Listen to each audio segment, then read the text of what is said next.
यूं तो रफ़ी साहब के गाए हुए सभी गाने बेमिसाल हैं, लेकिन आज हम बात करेंगे रफ़ी साहब के साथ गाने गाने के लिए सभी फीमेल सिंगर्स ने मना कर दिया था, तो मौसीकार के लिए ये गाना बनाना मुश्किल हो गया था।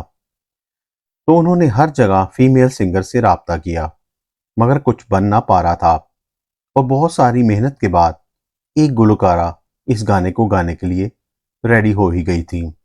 लेकिन उनकी शर्त कुछ अजीब थी, वो हैरान कर देने वाली थी, जिसे सुनकर सभी लोग और मौसीकार भी सोच में पड़ गए थे। फिर ये डिसाइड हुआ कि इस गुलकारा को मनाया जाए, मगर वो काम सिर्फ और सिर्फ हीरो ही कर सकते हैं।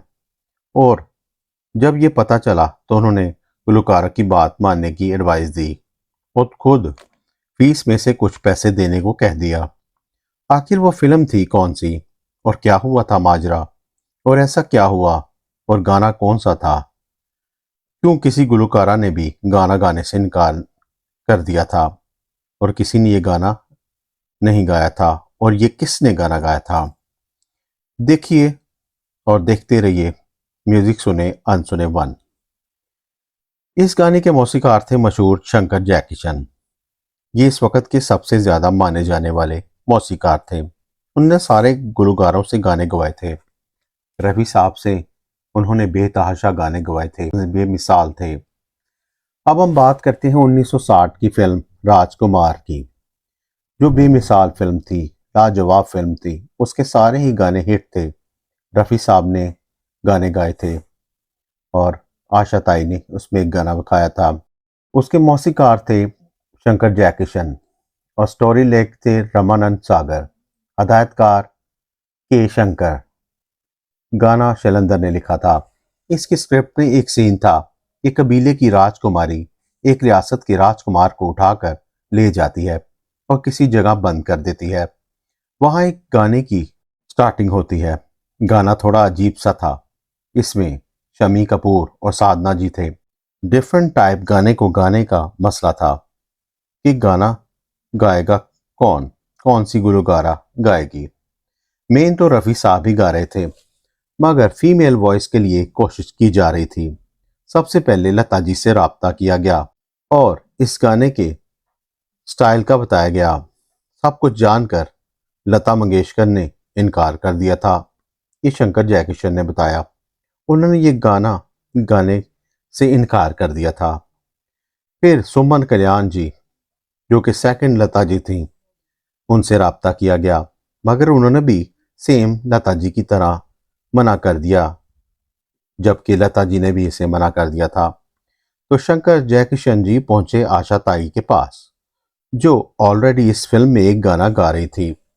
तो उनसे ही गाना गाने के बारे में पूछा, तो उन्हें इस सब बातों का पहले से ही पता था।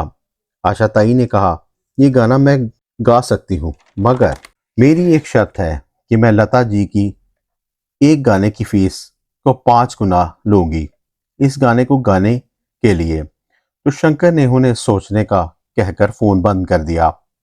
शंकर जी ने के शंकर हदायतकार से बात की और सारा माजरा बयान किया कि आशा ताई इस गाने के लिए 5 गुना फीस मांग रही है। फिर उन सब ने मिल बैठकर सोच विचार किया। फिर शमी जी से बात करने को कहा कि वो शमी कपूर से कहें कि वो आशा ताई से बात करें। तो शमी कपूर ने फौरन जवाब में कह दिया, आशा भोसले जो कह रही हैं उन्हें देना बनता है। आप उन्हें जितने वो कह रही हैं फीस वो दे दें और कुछ पैसे मेरी फीस से काट लें। आशा जी की फीस पूरी कर दें और ये गाना रिकॉर्ड करवा लें और आशा जी और रफ़ी साहब से ये गाना गवा लीजिए। इस तरह से ये गाना 5 गुना फीस लेकर आशा ताई से गवाया गया। और जो ये गाना आशा जी ने रफ़ी साहब के साथ गाया, वो भी कमाल है।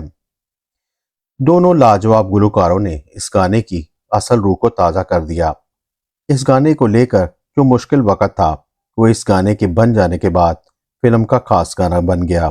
किए जा, किए जा। हम भी तो आग में जलते रहे, बोलो भी चलते रहे।